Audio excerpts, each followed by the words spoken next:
This is important. New York Post, millennials shocked by Macarena lyrics English translation. An article from 2024. The song is about a girl named Macarena who cheats on her boyfriend with two friends while he's being drafted into the army. Okay. Oh. That's kind of a weird topic. Yeah. Anyways, I don't remember why I'm talking about the Macarena right now, but we were comparing it to the song that heals the world by the heel. Oh, that's right. That's how we got into this. Yes. The Bridgeburners.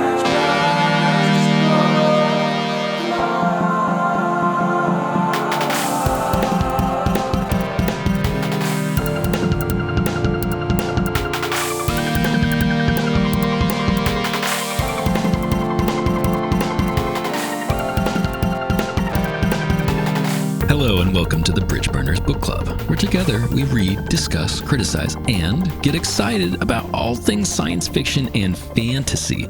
I'm your host, Sean, and with me is my co-host, Tyler. That's me. And our co-host, Ben. The woman of Benchico.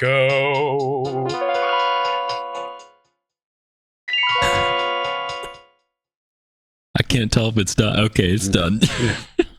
We're excited to have you along with us each week as we take a journey together through the books we love. I didn't have time to write more lyrics than that. That was literally the last words in the chapters we read tonight. You know, in the show, they had a whole ass scene, but it was the hills of Tanchico. I don't remember if I've seen the hills mentioned in this book. I've only seen the woman. Yeah, well, we learned from Elaine that the city of Tanchico is built on some hills and the boat when she's studying. Yeah, that's in it. The show, it looks like it's just one giant dock. Yeah. Like everything's just on a dock. Yeah, I like that. Like San Francisco. Oh, you know what I was going to mention right off the bat? Has anyone watched Murderbot yet? No. Not yet. I'm waiting. Yes. I wanted to catch up on The Last of Us before I started into that, which I did, but I just haven't watched it yet. Have you been, Sean? I saw the first two, and I thought it was pretty good. I got to see how it plays out a little bit. It's like, I will say the humor is it's like not laugh out loud funny, you know, so far, but I'm hoping it gets there because like I was laughing during the book, you know, it's pretty funny. Yeah.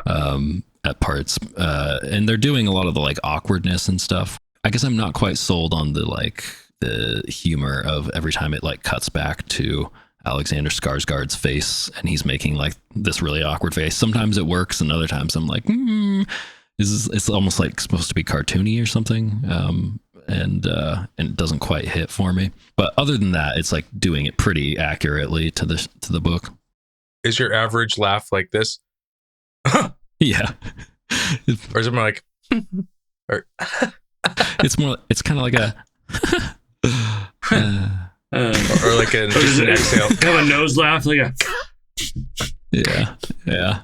It's more you know, you're like letting anyone you're watching it with know that you think this is like mildly funny, but you're not actually laughing. Yeah. I think that's where I'm at with it.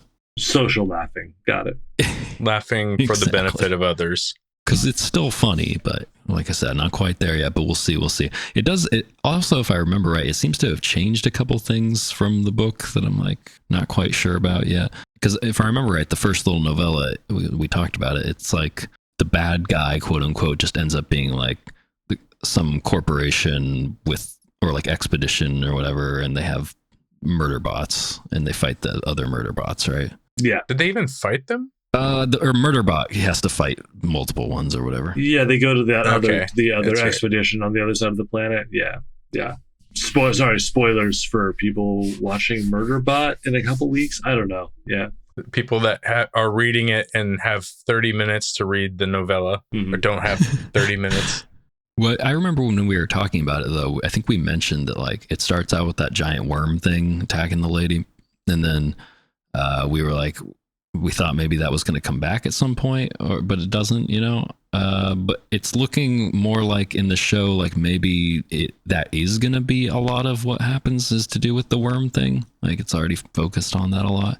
So I don't know. Smart. It's interesting. And they talk about they're talking about aliens, mentioning that early on, and like Cool. alien technology and stuff.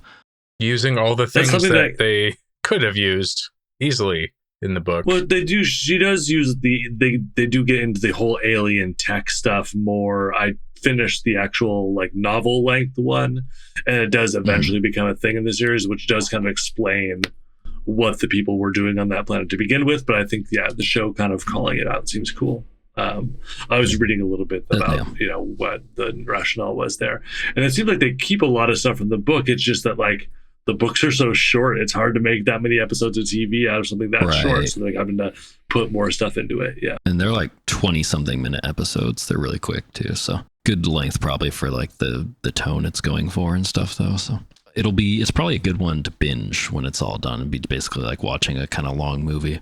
Yeah, I think I'm probably going to like wait to get my yearly free Apple trial with whatever email address I'm going to use this time. Yeah, to binge them all within the 7 days that I'll have at Apple Plus. Yeah. Tell you, I'm definitely not paying for that right now. Apple doesn't need my money. Nice. They've gotten enough of it over the years already. I've been sitting on the firing up Disney Plus for Andor. Oh yeah. The only thing I want to watch on Disney Plus. Yeah. Yeah. I watched the first season of that. It's pretty good. You're not going to watch Descendants or what is it, the Zombies movie? Not going to watch those ones? Okay. What those? Yeah, you don't want to know. Okay. Just trust me. Yeah, it's like, I don't know what that means at all. How many streaming services can I have? And then once I do have all these, do I really got to go through each of the apps and be like, what's on here? Let's watch the We're back to cable, basically. Yeah. money wasting. Yeah. That's why, well, I don't know if I want to say this on here, but yeah, pirating is back for me for sure. I just circumvented the entire system. Yeah, back to that. I was paying for it when it was like a good service, and now not everything's a good service, and now they have ads on everything that you're already paying for too. So yeah, I think I get some stuff through my cable package, which we pay insane amount of money for. Mm-hmm. And I get my HBO through my phone plan. I don't know. I have to like trace back all like where all these things come from. And well, this has been streaming chat. Netflix through my home insurance. It's crazy. Yeah. I got Peacock through my rabbi. I can get tax deductions if I get certain streaming services. It's beautiful. It's America. So anyways, I half recommend Murderbot. It's pretty good. I actually mostly recommend it. And you guys got any recommendation? What sci-fi are you watching? Got anything for me? I think we're all watching the same shit. Yeah, I was slowly watching Wheel of Time at the gym still. Yeah, getting there. Yeah, I was just wildly inappropriate way to watch Wheel of Time. I do love Moraine's sun hat is coming in loud and clear, so we're all good. I just picture Tyler showing up in the gym in Moraine's outfit. Like he matches her outfit for the episode and then gets on the treadmill. Yeah, it's elliptical, but yeah. Yeah, I also like just bump loud Wheel of Time like soundtrack music all the time while I'm just sweating. It's great. Yeah. I will say there's no like I guess the intro song with the actual like CGI sequence or whatever with the spinning threads and stuff. That's kind of cool music, but like I don't really remember nothing. There's no like memorable theme. Like till today, I can still off the top of my head sing to you like most of the songs in Lord of the Rings, But I did enjoy in Ruidian when they went when he went back in time and they showed the big spaceship round thing and like the singers or the Aiel or whoever that's supposed to be or proto tinkers like harvesting grain or something and singing their song. That was a cool bit. And that's the song that they have forgotten. Idiots. Right. Didn't even seem that complicated. Ah, la la la ba la la la. There you go. Shake your ass. Watch yourself. Shake your ass. Show me what you're working with. Dumps like a truck. It's the thong song is the song that the Tinkers forgot. But does that song like in the books or in the I can't remember what it said in the show. It's supposed to like be some kind of magical song or something like it helped increase the bounty of their harvest or something. I think it was it's supposed to like, I don't know if the song itself actually was magical, but the stories about it that it will like heal the world, or everyone's at peace when they sang the song. That's right. I guess they did say that. Just like when the Macarena was big and they did it at the Democratic National Convention. Oh, yeah, that's right. There's like a video of like, I think Hillary Clinton or somebody's doing that Macarena on stage. I think I remember Al Gore doing it. Oh, everyone was doing the Macarena. Come on. Do you think there's like a Macarena style dance like involved in it? Like in the song, they tell you like put your left hand or right hand, shake it all about.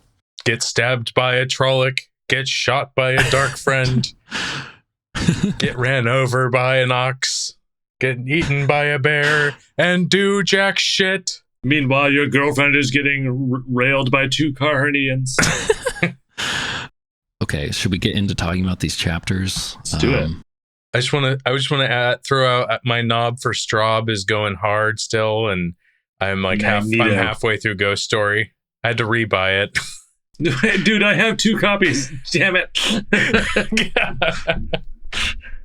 It's probably one of them's mine. I think one of them is yours.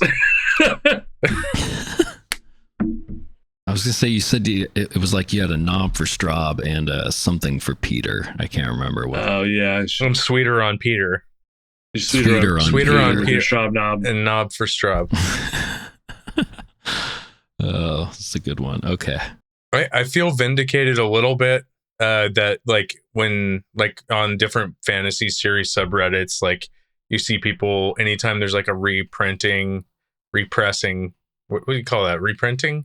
Reissue of a book, they'll buy the books with the new artwork and spines and stuff. I will never do that. I will only rebuy books by accident. Yeah. Yeah. Accident or just losing it. You'll have like some to be jealous of on some Reddit forum, like collection of different versions of books just completely on accident. Oh yeah, I'll be a legend for owning 75 copies of The Great Hunt, but all the same artwork. It's always the same one. All in terrible condition. You know what you like. Yeah. Yeah. I'm just started reading a book that just came out. It's the 3rd book in this mystery series that's set in the same world as The Goblin Emperor by Catherine Addison. Oh. So like she follows, there's this kind of a mystery noir series following this priest that's very kind of a side character in that Goblin Emperor book. So the 3rd one is The Tomb of Dragons, and it's really cool. There's a priest who can talk to dead people and solves mysteries. So yeah, it's rad. Lots of long elven words. The 3rd book is cool because I think the first 2 he solves some mysteries, but like I kept feeling like there's a lot of loose ends. I was kind of I don't feel like he didn't really solve all of it. But now like the 2nd or the 3rd book, the last of the trilogy. What's the series called? I think it's weird. It does not know if it has a name itself, but the first one. What was that author's name again? Catherine Addison. Her real name is Sarah Monette. Yes. I feel like that's as good of a name as a writer name as Catherine Addison. I know, right? The Witness for the Dead is the first one, and that's a good one. Yeah. I think you talked about that a while back. Yeah. I got to get to those because I've read The Goblin Emperor and I like that quite a bit. It's a fun world. Yeah. Yeah. So that the priest who like tries to like talk to his dead dad at one point.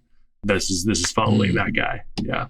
That sounds cool. I need to pay Escape Fiction a visit. Although I'm now set up my home office, my workspace is in my room where I keep all the books and guitars, and it's a bit cramped. Yeah. I'm running out of shelf space. I need to reorder stuff. I'm doubling up books on a shelf, so that means there's a whole hidden row of books that I can't even see, which is not acceptable. Books are for touching and little licks. Just little licks. Oh. You just kind of don't you ever run your tongue up the back of the spine of the books on the shelf? You guys don't ever do that? Just walk around your bookshelf just giving it little licks? Just a little I lick. will say I'm a sniffer. I'm a book sniffer, but I'm not a licker. He's a I've never been a sniffer. licker. A This sniffer. is sniffer, not a liffer. Sniffer, not a liffer, mod. A liquor. Sniffer, not a liquor, mod. That's actually the best part about buying used books. They've got a certain smell to them already. You got that old book smell. So I picked up a bunch of Robert Heinlein books, oh, nice. but they were from a garage sale clearly from a smoker. But I let them it took almost no. a year to air out, but now they've got a really Yeah. it's just kind of a faint cigar smoke pipe tobacco kind of smell. They're actually really good. I kind of like it. Now they have now aired out to a Nice. point where they're okay. Yeah. We're developing a whole like a cured book, like a cured paperback. We should offer this as a service and smoke them and cure them in different fragrances and hickory. Oh yeah. Find a way in the short term to make something smell like it's been, for years and years in a certain environment, just to cater to all of our customers' tastes. What would you call this business? I wonder. Book smokers. Booksmell.com. Is that a thing? This is subsidiary of Dick Nichols Incorporated. Booksmell is available on GoDaddy. Probably for good reason. $3,000. Jeez. Oh, wow. I don't know. I think there's something here for a real niche audience. Someone wants to give me $3,000 to go buy booksmell.com, and I will make your books smell like whatever you want me to. That's actually just not a bad idea. You could do. But the only books we can make a profit on are old romance novels with Fabio on the cover. Yeah. Smells like perfume or smells like, I don't know, man smell, whatever that is. I will cover your books in my masculine musk. Send me $5,000. It'll be like when guys buy supposedly worn underwear from some random woman on the internet or from a, online What are you talking about, sex Sean? worker. Yeah. Some guys do this apparently. Our homepage is going to be Tyler naked in a bathtub filled with books. Yeah, exactly. His feet sticking out. Yeah, bookscent.com might be a better option for us here. Yeah. Yeah, I don't think you're going to have a huge market for people that just want old book smell added to their new books or something like that. You send us your book and we send it back to you scented. Imagine a brick and mortar store where you do that. You can go in and sniff the books. Just wave it in front of their face and take it away. Yeah. $50. Like a sommelier, but for books. Like when you go to the dispensary and they try to you smell the weed, you're like, oh, just Yeah. I don't know, it smells like weed. it's cool. And how does that look? Looks like weed, brother. Man, I don't know what you want me to say. Yeah. Yeah. I'm looking at the prices here and which ones don't look as brown as the other ones, maybe. That's the farthest I'd go. All right, let's talk about Wheel of Time. Chapter 28, A Way Out. One morning, Egwene, Nynaeve, and Elaine arrive in Matt's chambers unannounced, greeting him with sweet smiles and caring words. The pleasantries soon disappear when Matt recites some old-timey sexist wisdom courtesy of his father, leading the girls to cut straight to negotiations. Matt agrees to carry Elaine's letter to Camelin after seeing the Amerlin's incredibly empowering and open-ended letter, famously contained in a particular box of documents. The three young women exit the room, barely containing their laughter over Matt's pathetic, paternalistic proposal to maybe someday be a cool hero guy if that happens to work out. I worked on that sentence for 99% of the time it took to write that. I like all the, what do you call it when it's hedging your bets, saying maybe or whatever, but proposal to maybe someday be a cool hero guy if it happens to work out. That's pretty much the way he says it, I think. Oh, maybe. Yeah, she does kind of call him out on that too, even. I'd rather hear a hero today than one tomorrow. They leave laughing at him. She directly calls that out. This is it's a Matt chapter, but slowly we're getting the more idea of what Matt is going to be as a character that I more know from the show than I do from the books. These three chapters actually had quite a bit of it, or at least the first one to the last one had a lot of development, which I really liked. I'll come right out and say it. Yeah. I'm digging the the new Matt. Yeah. Oh, bold choice, Ben. Bold choice. I'll say Who would have thought? he's not like Rand and Perrin, who are like, Rand is so good with women, Perrin's so good with women, but both it seems like women actually do just think they're like hot dudes or whatever.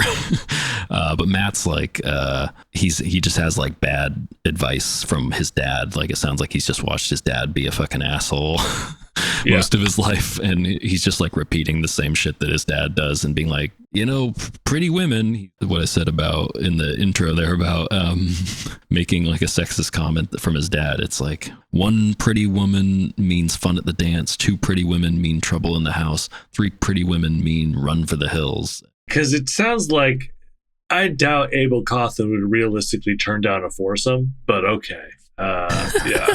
I mean, based on what we've experienced in these books, it sounds perfectly reasonable. Well, I guess. Yeah. I guess, yeah. There's like, that's true if you think about it that way. like a group of women has not spelled a good time for men in what we've read so far. Yeah, not with Nynaeve around. But so I think though it seems almost like Robert Jordan is starting to like wink at that about like the way that maybe he started writing the books or something. I don't know, because like it's Matt doing that, but then like the reaction of the women around him are just to laugh at him, like, you're such a fucking idiot. Call him out. It's happened a couple of times in the last few chapters, I think, where they just like tell Matt to stop being such a fucking dumbass. It's usually to do with like some sexist thought he has or whatever, or it's maybe not even sexist, but just like based around the like, oh, men and women, they're like enemies, but they love each other. Men are from Emmons Field, but women are from Terran Ferry, am I right? That's right. That's right. Anyway, to start with, though, I did really enjoy, there's a lot of descriptions of like boy lunch, just Matt eating random food throughout this entire chapter, because he just keeps getting trays of food and he keeps eating it. So he's settling in for second breakfast when we start down here, which is nice. I'm a good 10 a.m. eater of second foods. He looks at his apple core and then he's like, oh, I guess I'll just lick the juice off my fingers, and they're all looking at him. Okay. I'm trying to think of like the dumbest meals. Trying to think of the dumbest meals I've eaten. Remember when Craig ate all the food off my meal card in college? So then I lived an entire month on ramen and grapefruits.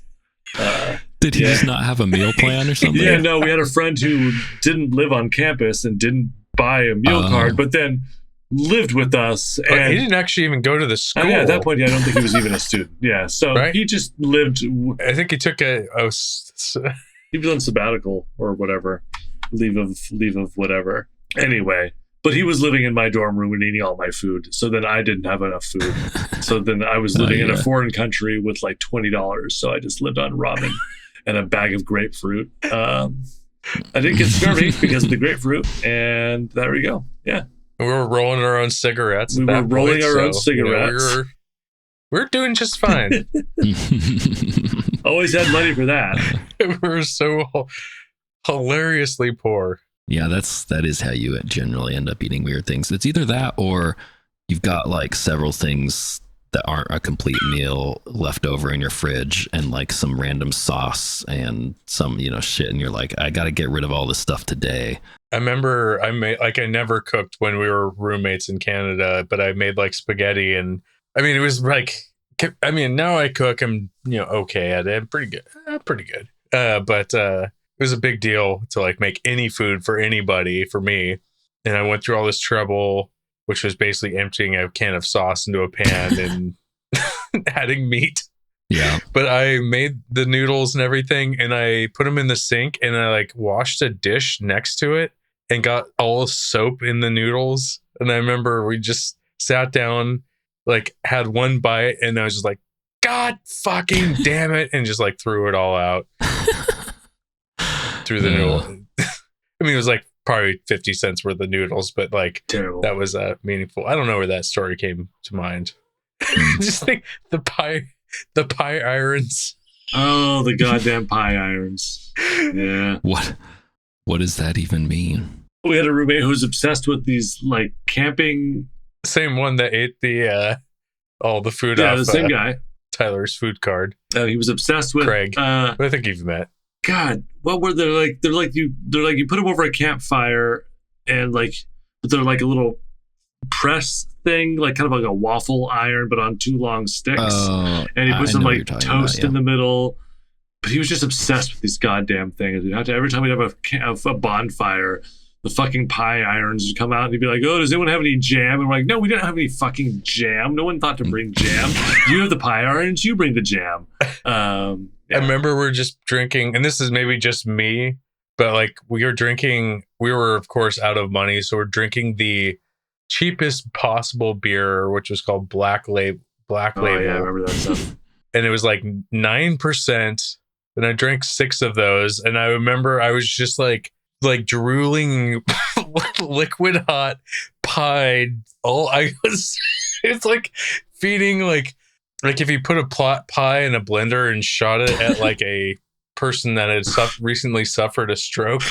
That's what I felt like. And sitting in a camp chair, just so drunk and handling these just like red hot irons with like bread stuck between them. Like, oh god.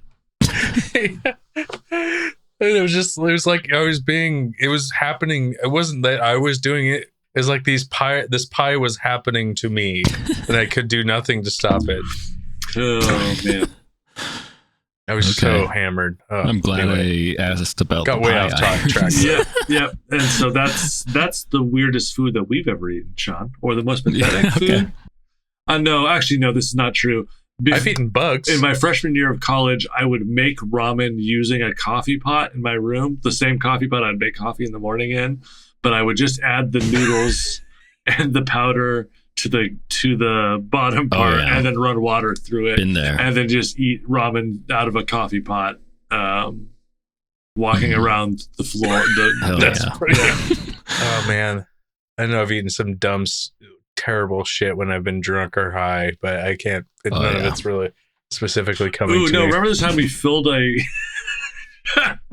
we scooped out a loaf of French bread and filled it with pierogies and bacon and caramelized onions, and then had pierogi sandwich. Oh, that was a fantastic meal. That actually sounds awesome. It was really good. It was like it was one of those really big loaves of like grocery store bread, and then just cut in half, scooped out, stuffed with pierogies. We were we're close to tears at like just the magnificence of it. Just like maybe a quarter inch of eyeball visible between the 4 of us.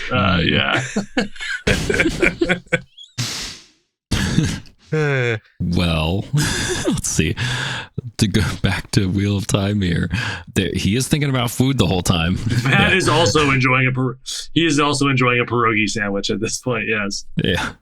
Well, in the middle of this conversation, he's eating a pierogi sandwich, and the main thing is that they kind of cut the bullshit, and they're like, "We want you to carry a letter to Elaine's mom," which I don't know. The letter to Elaine's mom part doesn't seem like it's actually important to anything plot wise. Like maybe it will make a difference in some way, but I mean, no, I'm sure it's just an excuse to get Matt out doing shit. Is that what it is? But it didn't. I mean, it seemed like pretty fair.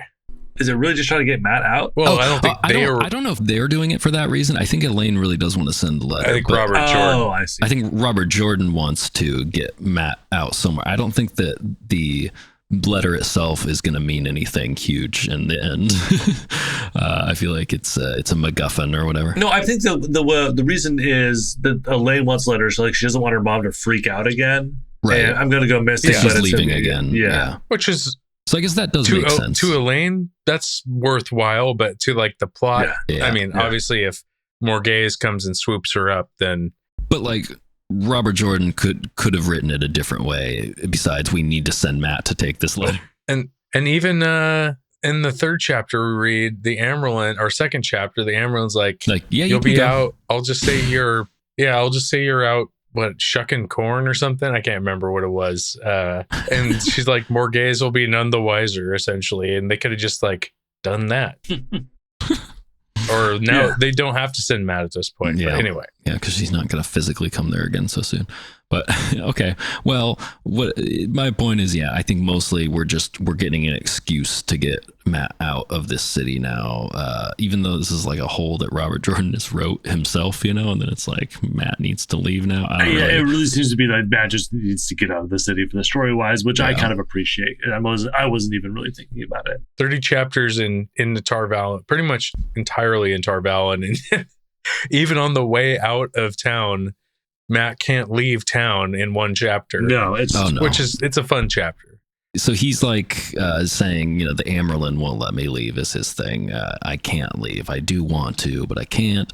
And then they're like, we have this letter. We got this magic letter. It's been 2 days, and they keep saying like, oh, it seems like it's been like a month. I don't know if it's just like the dagger was keeping him so unhealthy. Now all of his strength is just rushing back in magically or whatever, or if it has to do with whatever's going on with having blown the horn or his weird stuff with saying stuff in old tongue or whatever. Something's going on where Matt seems to magically be putting on muscles and also is able to beat up two like princes who are obsessed with fighting at the same time when he's weak as fuck. Don't you know all quarterstaffs are better than all swords? Duh.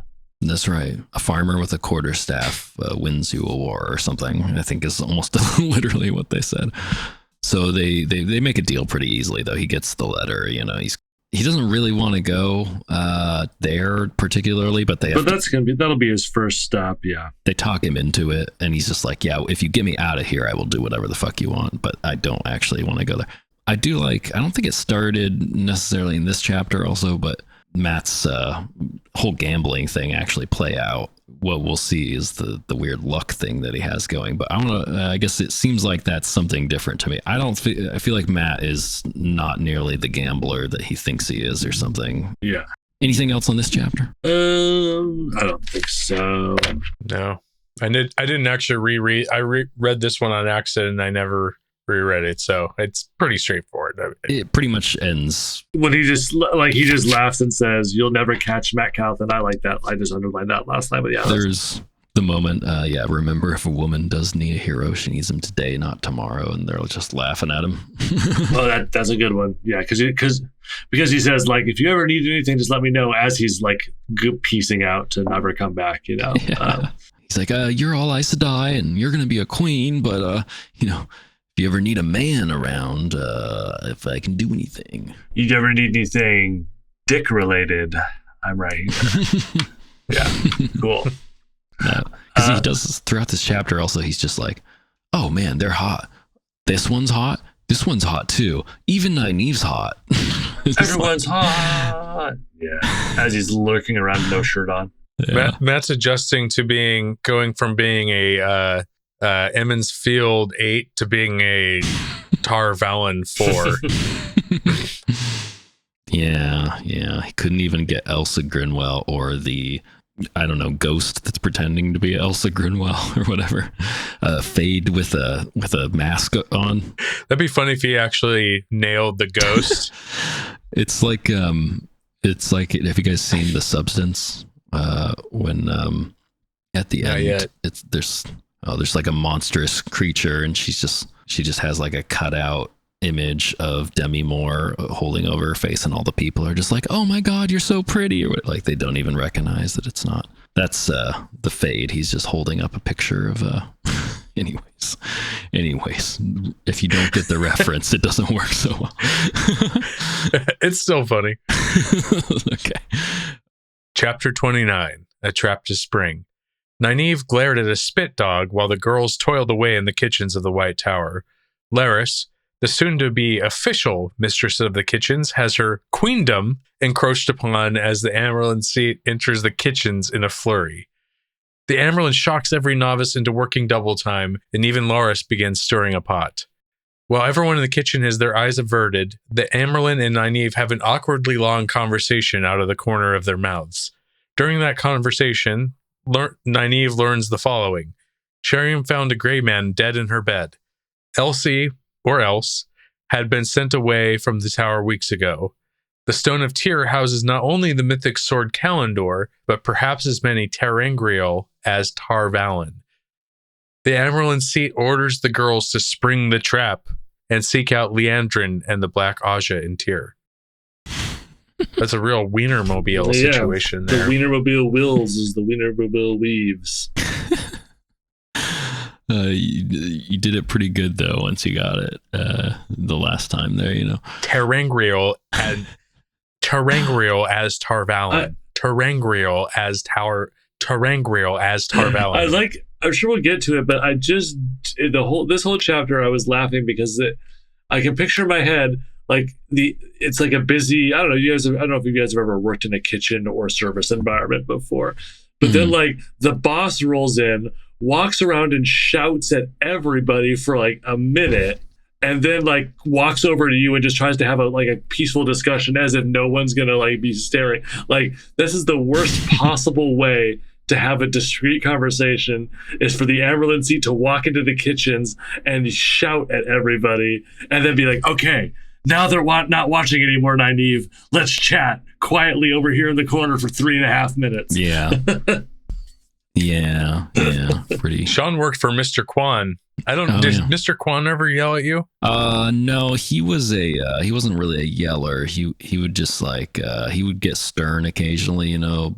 He was more just like, I couldn't tell what he was saying because, you know, when he had to do that the most, it was because like the chefs need to do things or whatever in the kitchen. If it was like getting behind, he would like go in there and cook himself, you know, or whatever. And just angrily and, cooking. Make a big deal out of it. Yeah. Yeah. And so like, he'd be like, you need to be doing this and this and this. But I couldn't tell what he was saying most of the time because he had like a full Chinese staff on there. So they were not speaking English. Excuse me.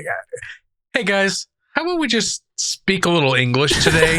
Could you guys? What do you think? Just gotta change it up a little bit. Just a white guy in a Chinese restaurant. Yeah. Like where you're probably in high school. Yeah, high schooler. Yeah. The McMillan brothers would beat the bottom of our feet with rods. Yeah, we fell behind. So you should probably cut that out. I just libeled my previous employer. Well, that can't be true. I didn't look it up or try to figure out though. Like, what is this? What's the spit dog? Is that like the thing that turns the spit or something? Yeah, they would run on a wheel. Actually, I listened to a whole podcast about medieval pets recently, and yeah, that was like the worst job a dog could be. Is like That's crazy. You'd have to just run on a treadmill because like dogs like to run, so they would just like, What? They put a dog on a treadmill with like a meat in front of it and just make it run for hours on end to turn the spits. Yeah, so insane. Yeah. And Nynaeve's pissed at it. You stupid fucking lazy dog. This animal being tortured. It completely just changes my mental picture of this whole chapter. Yeah. Yeah, and it says that she was sure the brindle dog was grinning at her. She's like being tortured by this fucking dog. I've never heard of.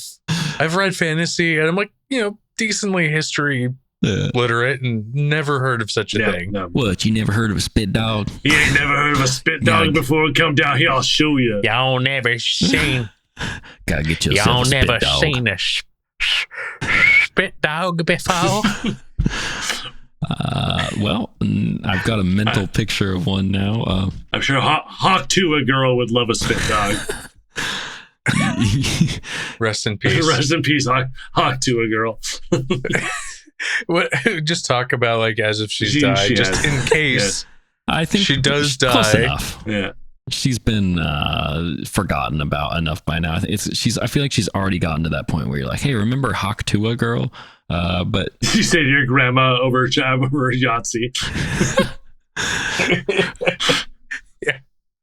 Remember, hey, Grandma, do you ever spit on that thing? Spit on that thing. It's crazy because like that was like just a little viral internet moment, and then it was like she like pitched to open a baseball game and shit. It like hit mainstream for like half a second for whatever reason, which is weird because her thing was about giving blowjobs. Man, if you're hot and blunt, you can just no limit to what you can do. But then she had a podcast. Yeah, she tried to do that thing where you make a moment of fame out of it, and some people make it work for longer. Crypto. She's just getting rich quick, though. I don't think it's going to last long, and maybe she'll probably burn out super quick, and then 15 years from now, you'll see it. Whatever happened to Hawk Tua girl? Or She's Remember spin- this? Well, I don't think anyone will.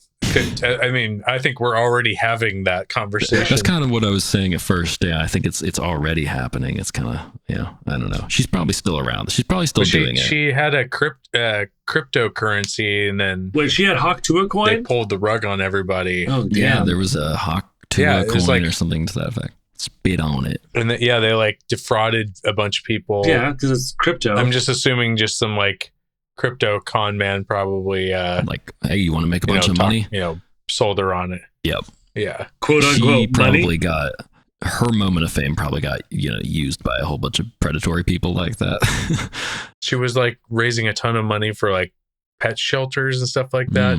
Well, that's good. So that's nice at To least. spit on the Yeah, animals. okay. Hawk Tua opens up about FBI investigation over crypto scandal Neat. 12 hours ago. Hollywood Reporter. Blowjobs for the animals. I kind of love it. Well, Not now for we're the on a animals. list. Thank you. Blowjobs for, she's giving human blowjobs The for the sake of Blowjobs the to animals. benefit the animal. Oh, no, wait. Yeah. Or she's promoting blowjob culture. I guess that's what she's doing. I don't know. I don't know what this has to do with Wheel of Time, but important conversations have to be had sometimes. I just had the most ridiculous thought. Like, what if instead of land acknowledgements before like a thing, you had a blowjob acknowledgement for all the people who had blowjobs?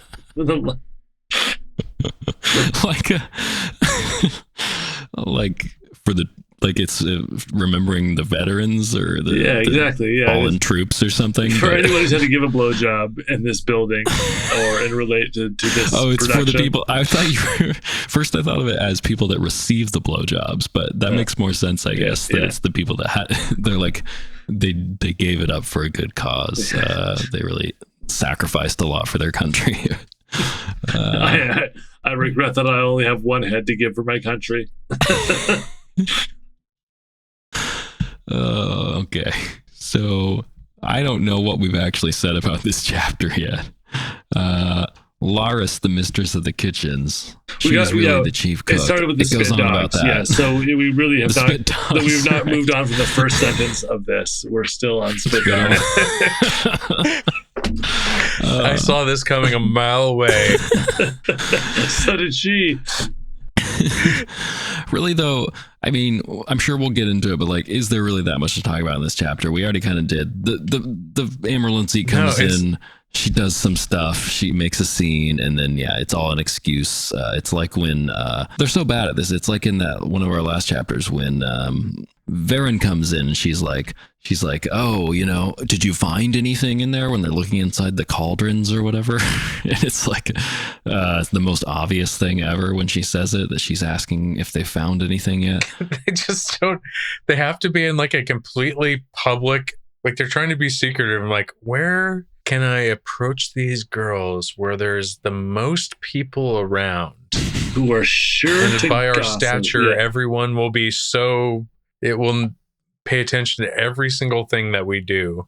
I think Robert Jordan probably like has a list of exposition that he needs the Amerlin to communicate to the girls. And he's like, Right. well, I don't want to take 2 pages. I need this to take 6 pages. I don't want to do another office scene. I feel like we've been doing a lot of So- those. So let's just the kitchens. We're gonna do a oneer where it's an over the shoulder of the Amerlin seat going into the kitchen, and then she goes around to every single person. Then she just stands and next to Nynaeve for 3 minutes and exposits. Yeah, something like that. What's the verb for exposition? Expositates. Exposits. I'm just kidding.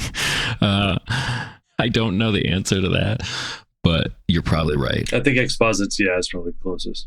But also shows, it kind of gives a little tip that, which we already knew, that the whole Elsie Grinwell thing, Elsie Grinwell was not the Amerlin seat. So obviously she has a much more indiscreet style. Oh yeah. Yeah, she doesn't. I don't know if the Amerlin's capable of. I guess there is illusion stuff, like Moiraine turning herself into a giant lady, scaring a bunch of white cloaks or whatever. So I don't know. Maybe I'm not sure if Aes Sedai are capable of just like making a disguise, with magic. But yeah, if she could do that, be a better idea. May not have learned those weaves, relearned them.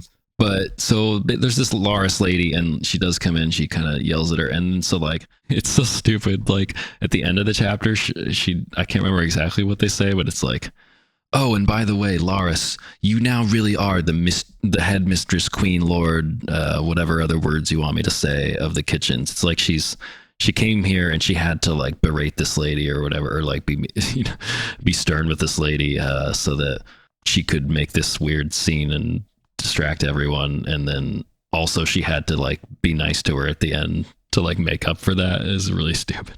Yeah, the way that she turns around at the end, it's just like nice to this Lamma gate lady again, and then like she automatically just switches back from uneasiness to shock to pleasure. Like, yeah, it just didn't seem like it was a very well put together scene, frankly, from good old RJ. Yeah, it could have been good too. Like, I feel like they should have like played more over, instead of having just like random scenes where they're like washing cauldrons or whatever before, they should have had like played it up that they were like being stuck in the kitchens with this lady that was kind of mean to them, but really like she was like a fun like little mother figure to them or something, you know, like, and taught them some good little lessons. And there could have been like an ongoing thing throughout these chapters, but instead we just get this one interaction that's nothing really happens. Robert Jordan can't have 3-dimensional NPCs. Oh, I know. Although they serve their purpose. The Amaryllis, I think, says Laris is, or I can't remember. I was trying to find this earlier in the chapter, but she said that Laris went to the Amaryllis and complained that she would not be a party to breaking women down to that level or something. That was a good. I think it was a good break. Like that was a cool little moment where it. So she's 2-dimensional at least. That is cool. Yeah. So the main thing here, I think, the trap for Rand, it seems like everyone's going to Tyr from this group of Black Aja, and it looks like we're going to have a meetup here, I'm assuming, with Rand, with Kalendor. That's what we're all building up to, which is different from the show. So I kind of like that. I assume this plotline will come next book or next season. Yeah, they flip-flopped it, and I think the creator said that they changed the order of events slightly, or at least like the big culmination stuff. What is it in Malazan? It's a convergence or a I always want to say confluence. Is that what it is? I think it's a convergence. Convergence. Yeah, at least like, and this is how kind of the pattern of, I mean, I guess most fantasy books, that's kind of how it is too, but Malazan's cool because they're like, oh, we're converging. They actually just they say it. Yeah, call it out. It's, I mean, it's kind of like how Robert Jordan has the Taveran thing a little bit is like that. But I feel like he hasn't, to be honest, I don't think he has written it very well where you're like, oh, look at all these things coming together at the same time because of Taveran stuff happening or whatever. Like, he hasn't had very good climaxes to the books in a lot of cases that are like actually like, oh, look at these characters doing cool things that we built up throughout the book. You know, it just doesn't pay off that way so far. Because they go like 90% of the book, they're just kind of fumbling around and then like, oh, we gotta go. Mm-hmm. And then they end up at a convergence like at Falm or the Eye of the World. This is building up way more to Tyr. Yeah. Like from the beginning of the book, basically. So I guess he's perhaps going to redeem himself in your eyes. I hope so. He'll roll in his grave in a positive way. I feel like I've heard that there are books where there are good versions of that in this series. We just haven't read any of them yet until hopefully now. Because I don't know, especially the first book was like, or even, both books so far. We had a cool moment where Rand fought Turok, Dinosaur Hunter, and killed him, and then he gets that. It becomes a viral YouTube moment where everyone across the land sees it in the sky.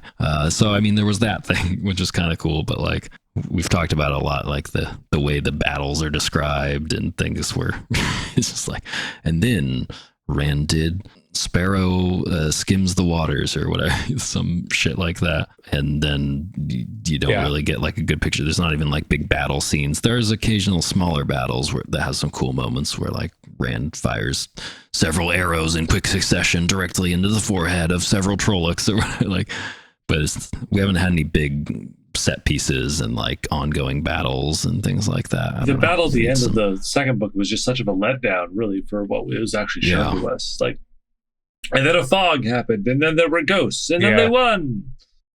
Yep. Yeah, it's like that. If it happens, it should be good, but it's not. And maybe there's no like the points of view of the people that are in those battles. The Mhm. ones that we're seeing are not experienced to be able to describe it better. But yeah, I mean, there's so much like in Malazan, like that's like half, most of the books are battles. You know, they're bogged down in a fallen city on a tower of corpses trying to hold down to the last man. And Mhm. Literally a house full of corpses. Yeah, literally. yeah, in Darujistan Uh, or Capistan. that was Kapistan, yes. Capistan, yeah. Get your stands right. Yeah. There's too many stands. My tears gone cold. I wonder why. Should we quickly break down like what we got, anything out of this section where the Amerlin really like goes into stuff about this whatever Kalendor and the way that they do some ritual and stuff. There's like several. They do the rite of the guarding 4 times a year, claiming that they guard the whole world against the dragon by holding Kalendor. So like, who are they? What do they call them? The Lords of Tyr. Okay, the Lords of Tyr, and they do this rite of guarding, and so they're like an enemy of the dragon. I wonder if that means would they work with the Black Aja to potentially try and trap Rand or Wait. something? Enemy of the dragon. Well, because they're gonna guard the whole world against the dragon by holding Kalendor, yeah. is what it says. Yeah, I see. Oh, I don't think they're Black Aja. I think they're just I just ignorant. mean like Leandrin. I wonder if her and her group is going to like team up with those guys to like capture Rand or something. No. Like, I don't know. I'm spitballing here. This is where we learn that Elsie's not real, or that the Elsie that delivered the message, and then the whole thing with them finding all that stuff about Tyr was a fake, right? Like Elsie wasn't real. They didn't keep the documents or the belongings of those 13 Black Aja. Man, what an elaborate. We learned that, and then it just kind of like they're like, oh, that's weird, and then they don't like dive into that anymore. But like, geez, They only Yeah. could have known the Black Aja could have only, or Leandrin could have only really set that up, or whoever was behind it, not Leandrin. Yeah, let's say Leandrin. If they knew that the girls were working in a way in which they couldn't fact check yeah, directly to the Amerlin before, or like couldn't just go to any Aes Sedai and be like, hey, is this bullshit? yeah, That's kind of like it's a little weird. weird that they would know the parameters of their investigation. We also learned that Sheriam found a gray man in her bed, and I didn't even think about it until just now that it was probably the one that she found in the hall, like when the one that went after Egwene and Nynaeve, Oh, and she just said I like bet she- it was. and I in her bet she bed. just took it on to fuck it. and she just moved it to her bed. Oh, yeah, that's weird. Yeah. Yeah. It's like, oi, never fucked a gray man before. Oh God. Maybe I don't. yeah. I can't say conclusively that's it, but 'cause that's such a dumb place to put it. Probably not the fucking the corpse thing, but She likes BGC porn. great. What? Big gray cock. It's big gray. Big Oh, girl. I big see, I gray see. cock. Oh, okay. Did they talk about his dick size? Just ordinary. It was the Yeah. most ordinary dick. Yeah. Yo, Yeah. tell me about that You wouldn't- dick. You wouldn't be able to pick this dick out on a lineup, I want to tell you. Oh no, it's a different person. It was a woman, a gray woman Oh, weird. with no mark on her. So it's not the one that, Okay. which is, I guess, better for my respective Sheriam's intelligence, trying to hide a body in her bed. I just dumped his corpse on my bed. They're always talking about the gray man, but they're never talking about the gray women. You don't hear about them. They need representation.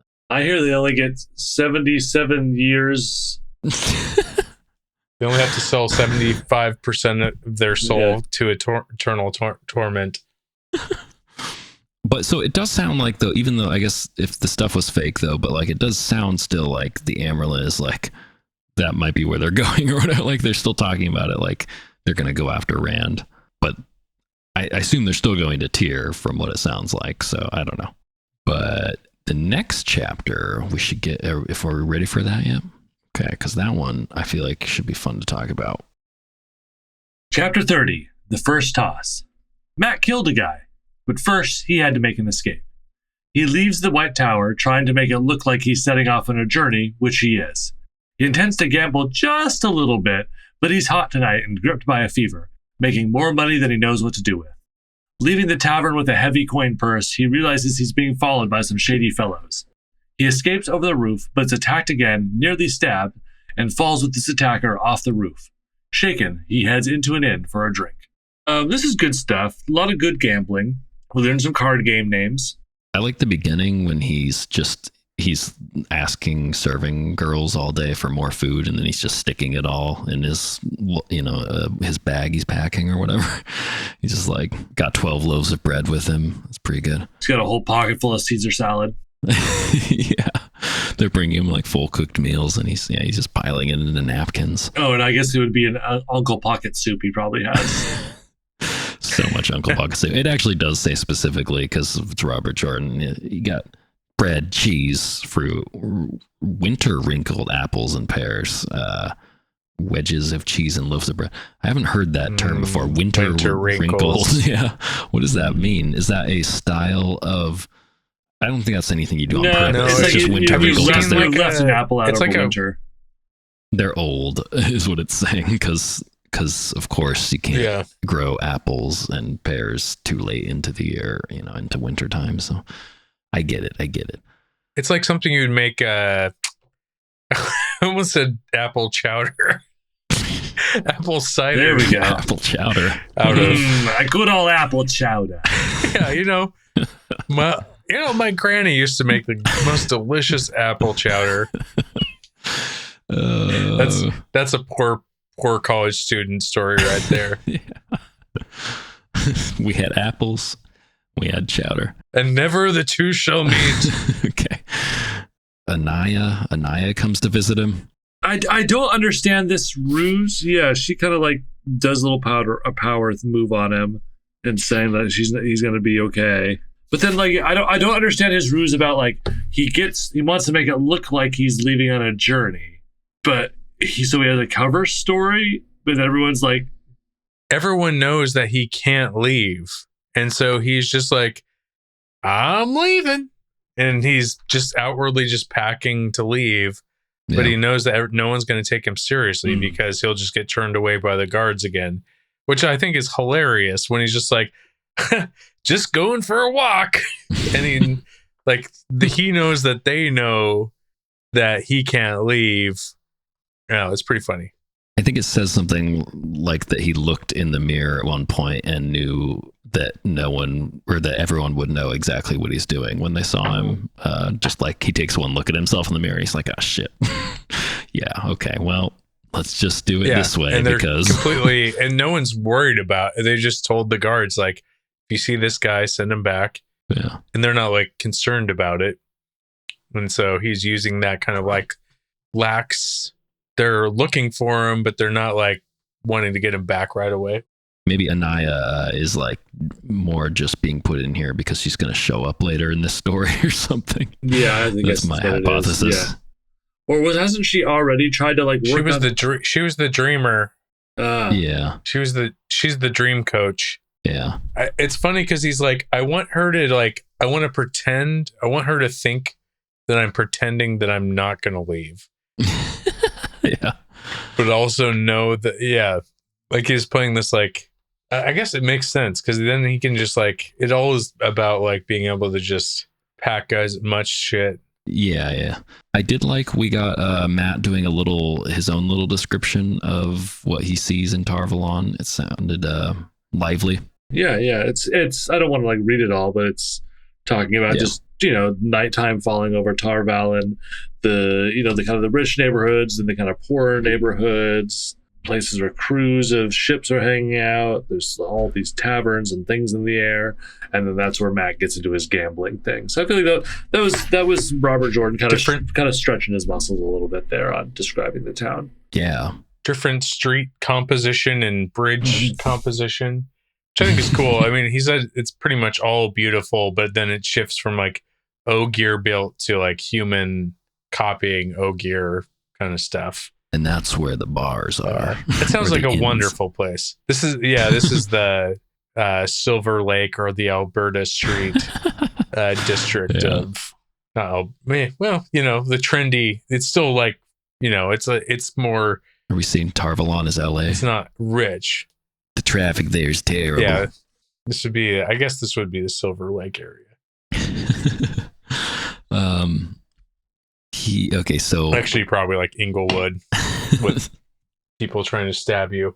But so did you guys like? There's the whole thing here that I guess we can talk about. He is having some kind of. I mean, I think obviously this can't just be luck, right? There's gotta be something going on. Are there clues to this in here that you guys noticed as to like what's going on with Matt's luck tonight or whatever? I mean, it just seems like it's really, really good. He can't lose, so he has Yeah. to just keep moving to bar before somebody stabs him. But it seems like he's in like a fever. it almost seems like he's drunk, He's got a fever. kind of going bar to bar, but it doesn't ever describe him drinking anything. But the narration almost kind of gives me that kind of feel. Yeah, I don't know. I honestly, I know his luck is a thing for the rest of the series, okay. but I can't remember exactly. He pretty much kind of talks about it. He's like, is it the leftover effects of the dagger, or is it Ace of Die?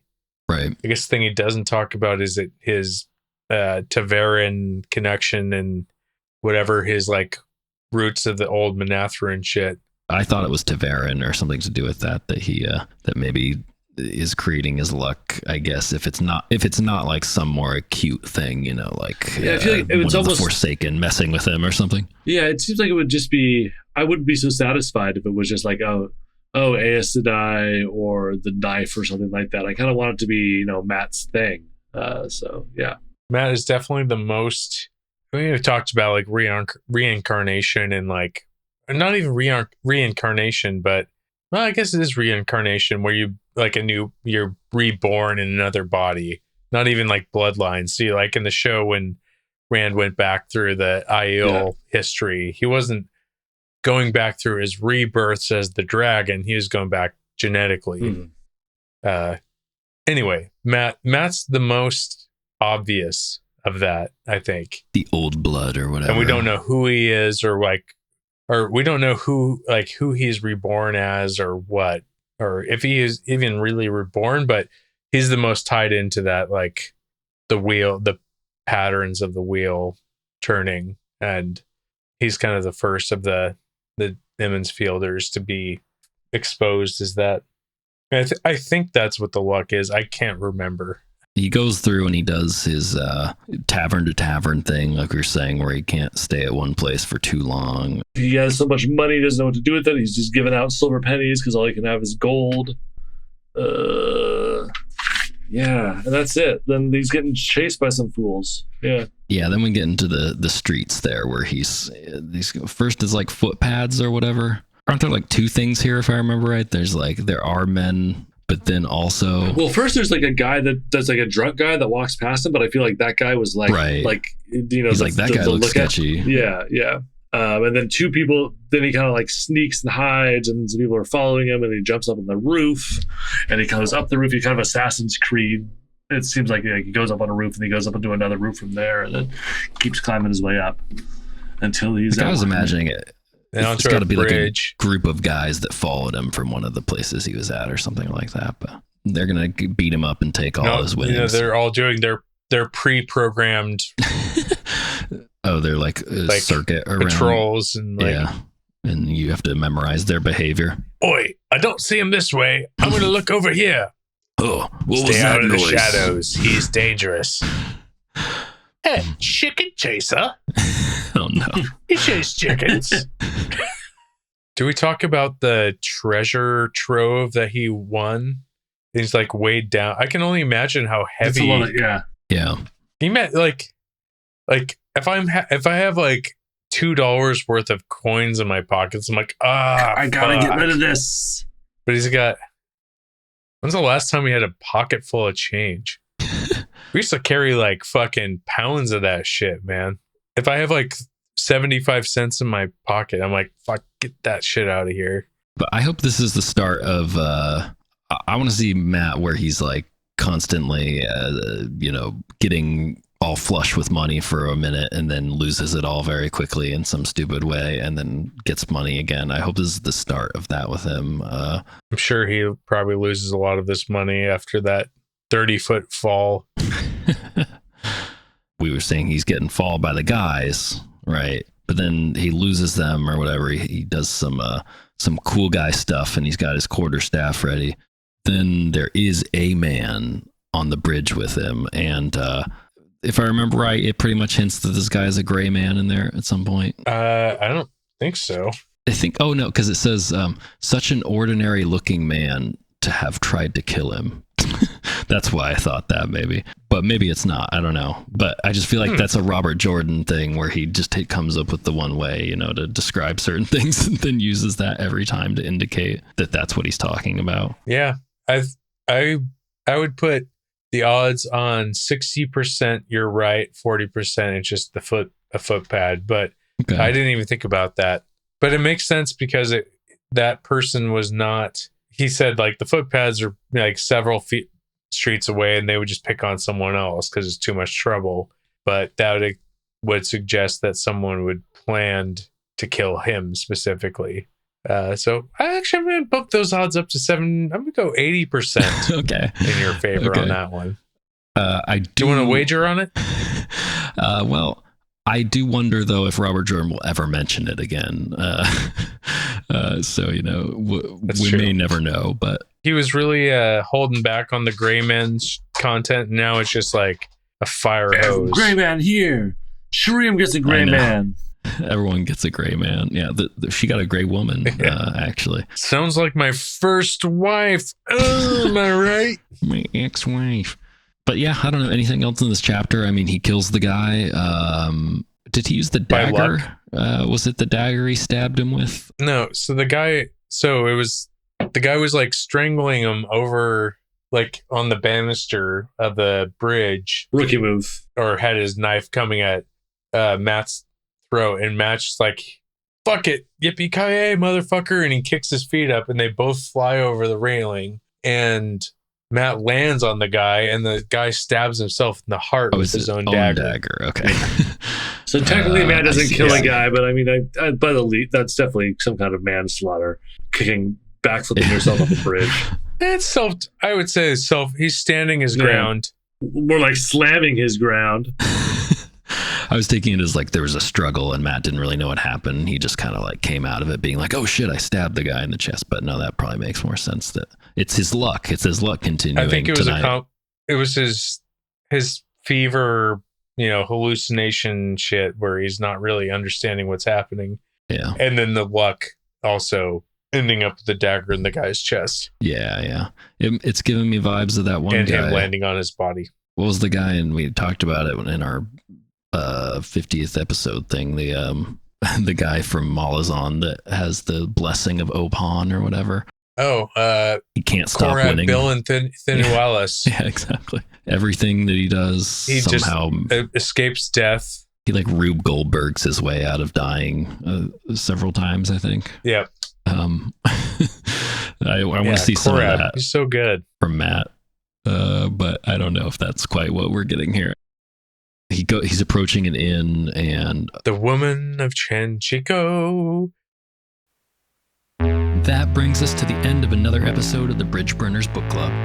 We would love it if you follow us on Instagram at Bridgeburners Book Club, on Twitter at BridgeburnersBC, and find us on YouTube at Bridgeburners Book Club, where we post full episodes, clips, and polls.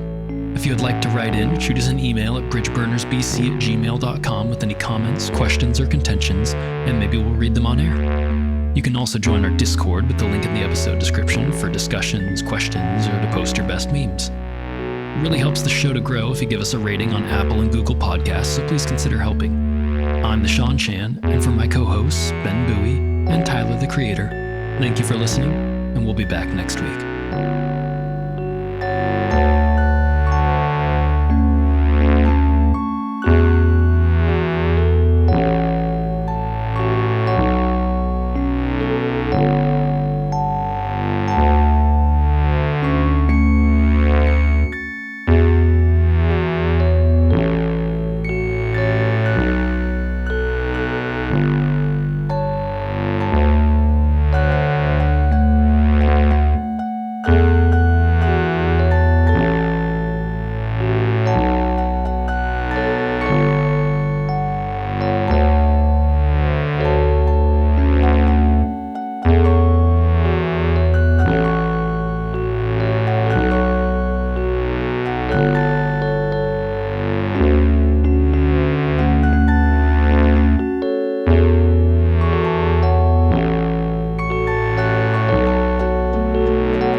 Well, now that we're going to be rich, congratulations, we can all retire.